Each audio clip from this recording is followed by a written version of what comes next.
누가복음 23장 8절에서 19절 말씀. 헤롯이 예수를 보고 매우 기뻐하니 이는 그의 소문을 들었으므로 보고자 한 지역 오래였고 또한 무엇이나 이적 행하심을 볼까 바라던 연고로라. 여러 말로 물었으나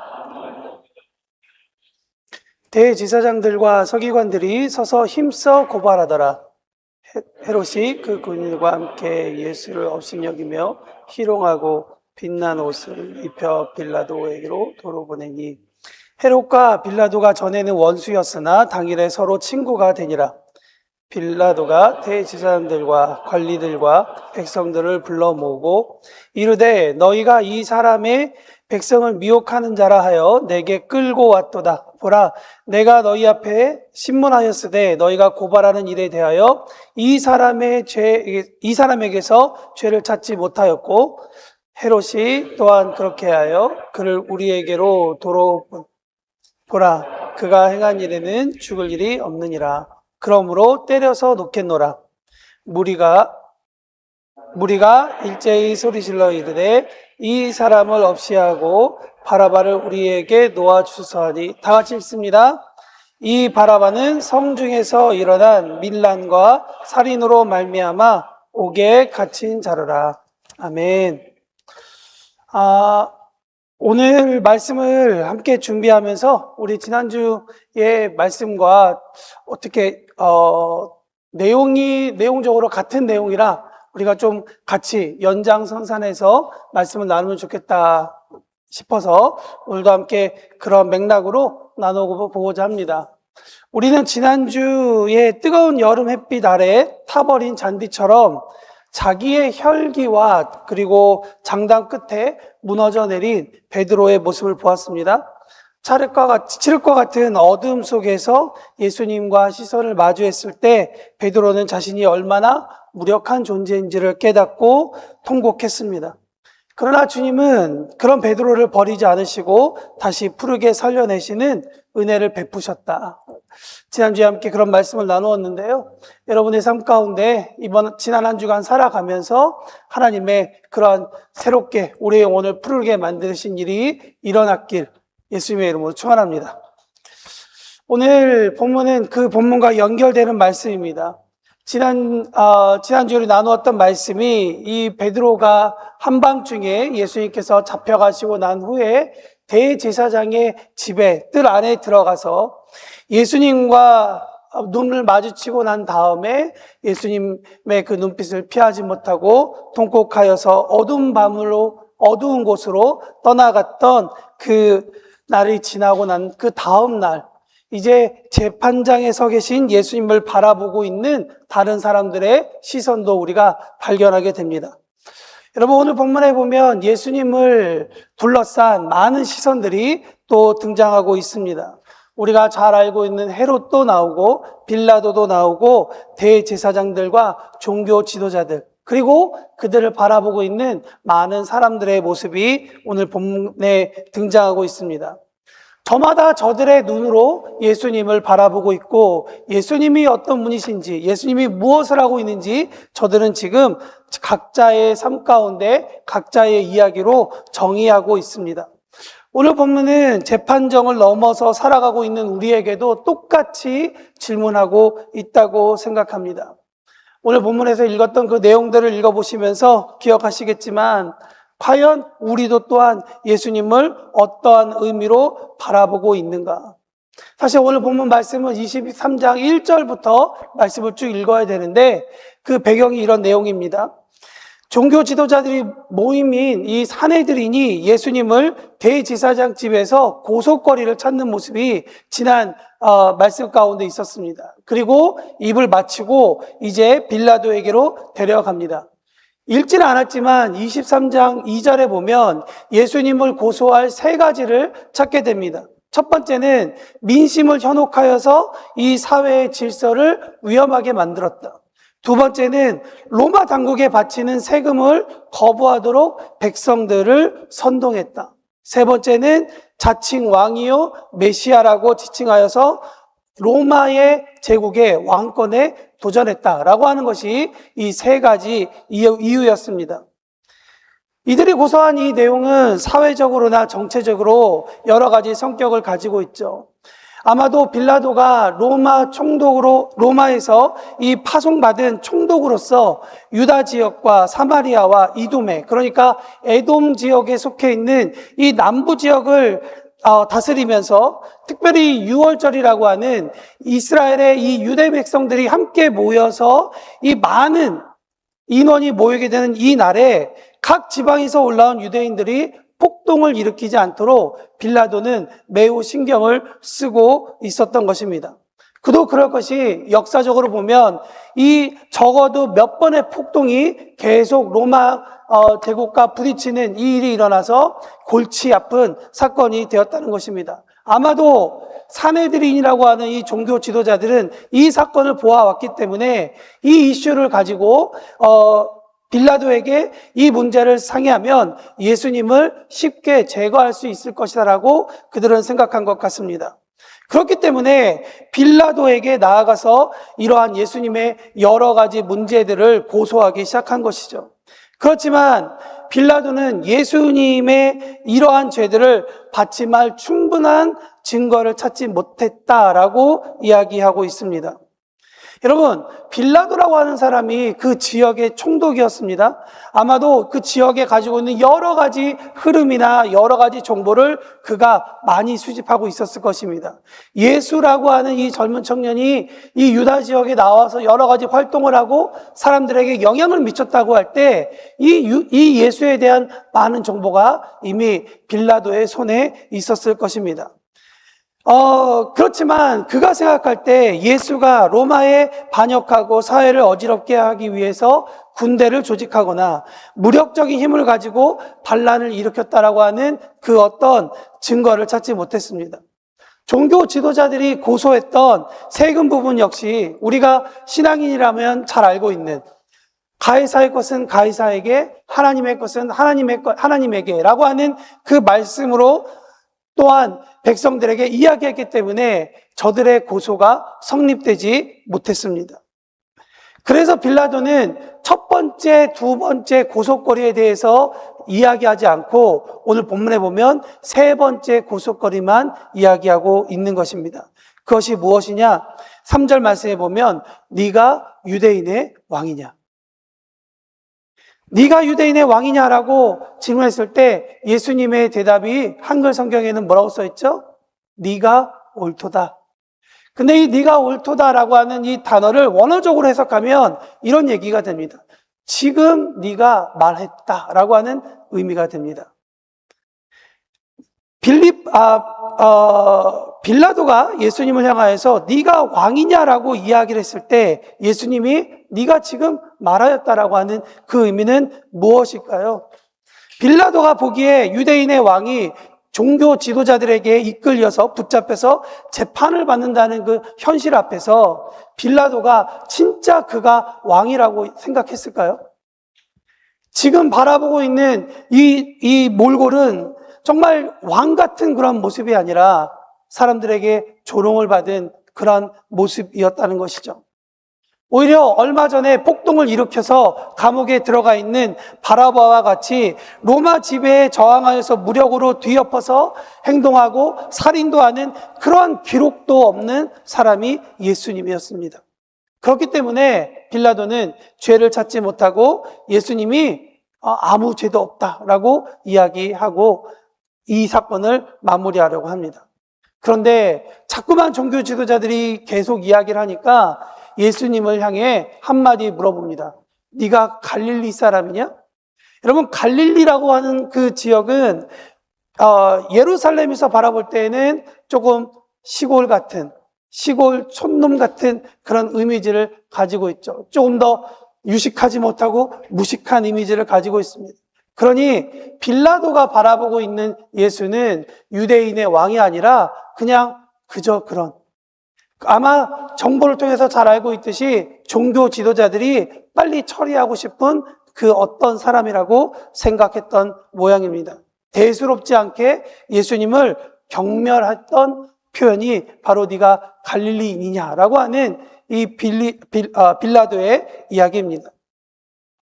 그러나 이 빌라도에 비해서 헤롯은 오늘 본문 말씀을 읽었지만 예수님에 대해서 적극적인 반응을 보이고 있죠. 갈릴리 베레아 북지역, 다시 말하면 이 요단 강변과 북부 지역을 지금 다스리고 있는 영주로서 그런 예수님에 대한 진귀한 소문을 많이 들었던 사람입니다. 꼭 보고 싶었지만 기회가 되지 않아서 보지 못했는데 기회가 되어서 드디어 예수님을 만나게 된 것입니다. 그러니 그 마음 가운데 얼마나 기대가 됐던지 오늘 8절 말씀해 보니까 그가 정말로 예수를 만나는데 기뻐했다라고 성경은 이야기하고 있습니다.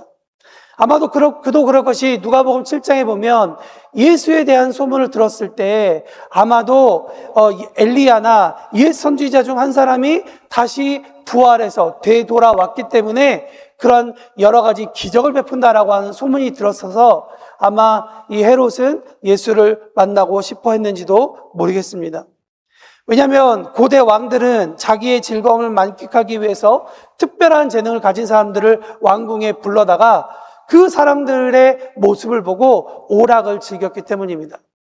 그런데 자기의 목숨이 지금 위태한 그 순간에 예수가 와서 그 앞에, 헤롯 앞에 서 있다면 헤롯이 기대했던 그 기적보다도 더 훨씬 큰 것을 그런 재미거리를 베풀 것이다라고 생각하는 그 모습 때문에 아마도 헤롯은 즐거운 마음으로 예수를 기다렸던 것 같습니다.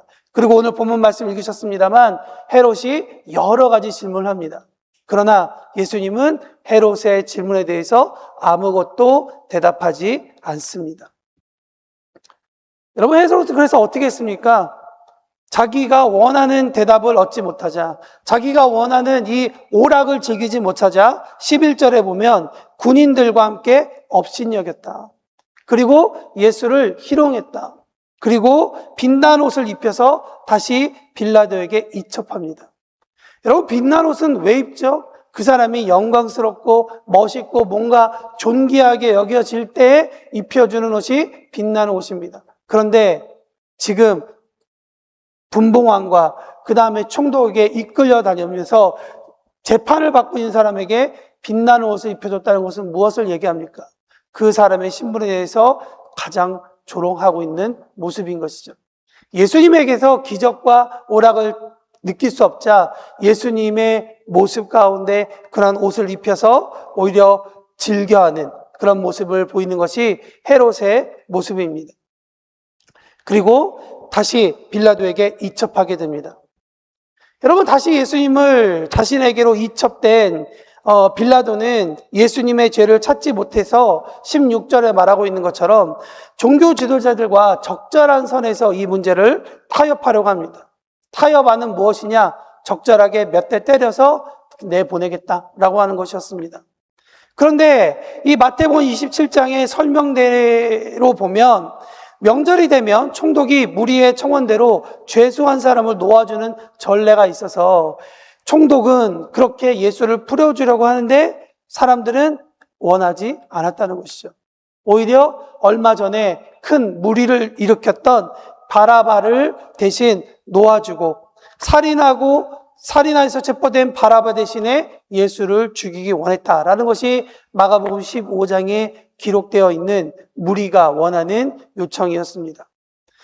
결국 빌라도가 무리들과의 대화가 좁혀지지 않았기 때문에 오늘 본문 23장에 보면 25절에 결국 빌라도는 바라바를 도와주고 예수를 넘겨서 종교 지도자들과 무리의 뜻대로 하게 넘겨주는 모습이 오늘 본문의 배경이 됩니다.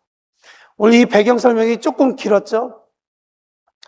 여러분, 제가 이 배경 설명을 쭉 하면서 성경이 우리에게 몇 가지 시선을 준다라고 생각을 합니다. 첫 번째는 우리에게도 똑같이 이 본문을 읽으면서 어떤 시선으로 예수를 바라보고 있는가. 오늘 본문에는 세 가지 시선이 있습니다. 첫 번째는 종교 지도자들과 무리, 즉 산헤드린이라고 하는 종교 단체의 시선이 있다는 것이죠. 이들은 예수를 어떻게 보았는가? 예수님을 자신들의 기득권과 종교적인 권위를 위협하는 제거 대상으로 보았습니다. 위험한 선동가로 보았다는 것이죠. 처음엔 그들도 예수님을 랍비로 불렀습니다. 그리고 예수님과 교제했습니다. 그러다가 예수님의 가르침이 점점 자신들을 공격하고 자신들의 허물을 이야기하고 하는 과정 가운데 점점 예수님과 틀어지기 시작합니다. 그리고 예루살렘에 올라와서 결정적으로 예루살렘 성전 안에서 많은 종교 지도자들을 정죄하는 모습을 통해 예수님과 이들의 모습이 완전히 갈라지게 됩니다. 그러면서 본문의 시간대에는 예수를 선동가요, 자칭 메시아로서 신성모독하는 사람으로 바라보게 됩니다. 두 번째 시선은 어떤 시선이냐면 빌라도의 시선이 있겠죠. 예수님을 로마 제국, 즉 자기가 정치적으로 지금 서 있는 이 자리를 위태하게 만들 위인인지 아닌지라고 하는 그런 아이템으로 예수님을 바라보고 있었다는 것입니다. 처음에 그는 예수님에 대해서 그렇게 심각하게 생각하지 않았지만 점점점 이 민중 앞에서 자기의 정치적인 입지가 조금 위험해지는 그런 모습을 보고 예수님을 어떤 시선으로 바라보았는가? 예수님을 처벌 가능한 소모품으로 바라보았다는 거예요. 세 번째 시선은 바로 헤롯의 시선입니다. 그는 예수님에 대한 기대함이 있었던 사람이죠. 그러나 그 기대함은 구주로서의 기대함이 아니라 기적을 베푸는 구경거리로서 예수님을 기대했던 것입니다. 자기의 자신을 만족시킬 그 어떤 기적을 행하지 않으시자 찬란한 옷을 그분에게 입혀서 빌라도에게 돌려보내며 조롱하는 오락거리로 바라보는 시선, 그것이 헤롯의 시선이었습니다. 여러분, 오늘 여기까지 말씀을 쭉 써내려오면서 정리하다 보니까 저에게 한 가지 질문이 생겼습니다. 왜 이 사람들은 예수님께서 공생애 동안 만난 다른 사람들처럼 예수님을 만났고 예수님을 잘 알고 있는데 왜 이렇게 변화되지 않고 살게 되었는가? 헤롯은 예수님의 기적을 베푸는 것을 자기의 유흥거리로 바라보다가 자기가 원하는 답이 없자 예수님을 조롱하여 버립니다. 빌라도는 정치적인 폭도로서 이슈가 크게 되어 문제거리처럼 보이자 자신이 귀찮아지니까 진리가 무엇인지 끝까지 정의로서 심판을 해야 되는데 그것이 아니라 적당히 모함하는 사람들을 만족시키며 해결하려고 했습니다. 종교 지도자들도 종교적 위치에서 제거해야 할 견제 세력으로 보면서 살았다는 것이죠. 그러면서 제 마음 가운데 이 문장이 떠올랐습니다. 그렇다면 너는 예수를 어떤 시선으로 지금 바라보고 있니? 나에게 예수님은 어떤 분일까? 나에게 목사로서 월급을 받게 해주는 시스템인가? 내가 사역하고 싶은 그 이유가 되어서 나로 하여금 내가 하고 싶은 일을 하게 만드는 나의 도구인가? 여러분, 예수님에 대한 정보와 관심, 그리고 가장 가까이에서 해부하듯이 연구했고, 그럼에도 불구하고 위 사람들의 시선에는 예수님 자체가 없었다는 거예요. 예수님께서 누구시고, 예수님께서 왜 이 땅 가운데 오셨고, 예수님께서 왜 기적과 이적을 베푸시는지에 대한 그 이유에 대한 관심이 종교 지도자들도 헤롯도 없었다는 거예요. 단지 저들의 관심 가운데에서만 예수님을 바라봤고 그렇게 예수님을 이용하고 계산했던 것입니다. 예수님이 들어오셔야 할 그 자리에, 예수님이 계셔야 할 그 자리에 자기의 것들이 가득하니 예수님이 들어오실 자리가 없었던 것입니다. 예수님에 대한 많은 정보를 가졌던 빌라도도 그 정보로 예수님을 구주로 영접하지 않았습니다.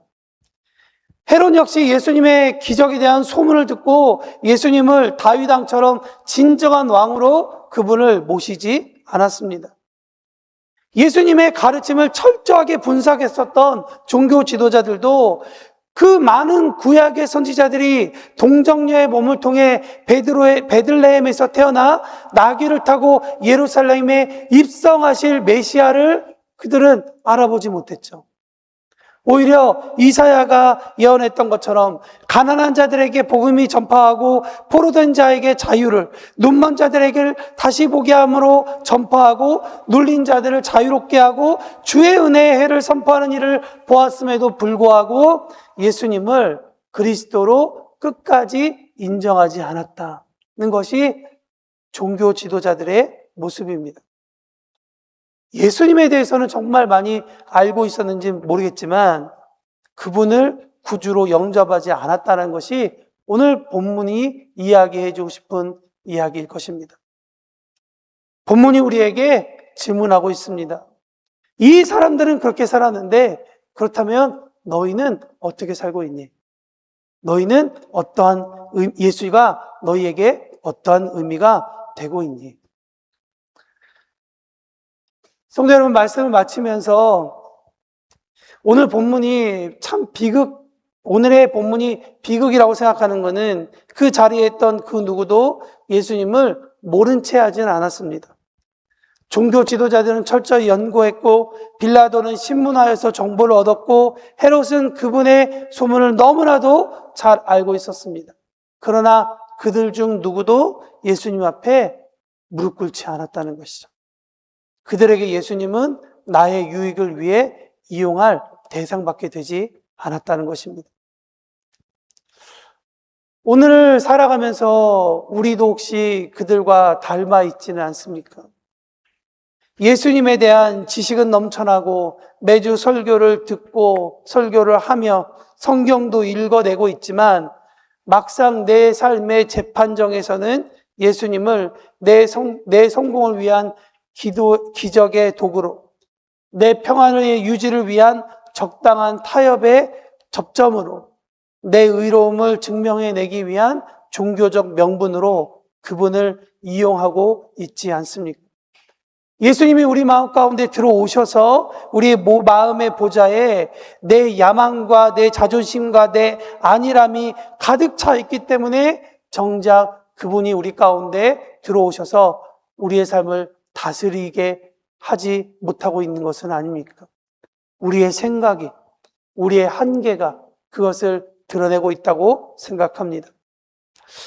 사랑하는 성도 여러분, 이번 한 주간 우리 스스로에게 정직하게 물어보며 살아내기를 바랍니다. 나에게 예수님은 이용할 대상인가? 아니면 경배할 대상인가? 예수님을 정보로만 아는 데서 그치지 말고 그분을 내 삶의 왕자에 모셔드리기를 원합니다. 내 계산과 욕심을 내려놓고 그분 앞에 우리의 삶을 내어드릴 때 무너졌던 베드로를 다시 살리셨던 그 은혜의 시선으로 우리의 삶을 다시 온전하게 회복해 주시리라 믿습니다. 무엇보다 내가 바라는 예수 그리스도가 아니라 그리스도가 우리에게 보여주시는 그 모습을 발견해내는 저와 여러분이 되시기를 예수님의 이름으로 축원합니다. 우리 잠깐 기도하실까요?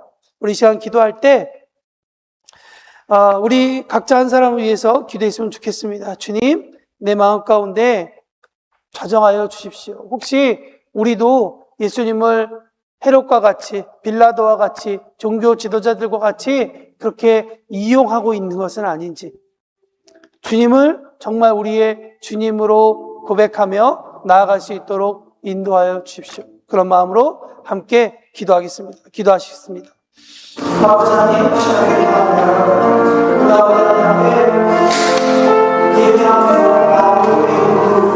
저 주님께서 우리에게 주시는 말씀으로 우리의 삶을 아버지 하나님, 우리의 모습 가운데 오늘 말씀을 읽어내랍니다. 빌라도의 모습이, 헤롯의 모습이, 종교 지도자들의 모습이 우리 가운데 있어서 정말 주님을 우리의 삶의 주인으로, 우리 삶의 중심에 또 주님께서 주시는 그 방향에 따라서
오늘 말씀을 통해 다시 한 번 더 예수님이 우리 삶 가운데 어떤 의미가 되시는지를 저희들이 생각하며 한 주간 살아내기를 원합니다.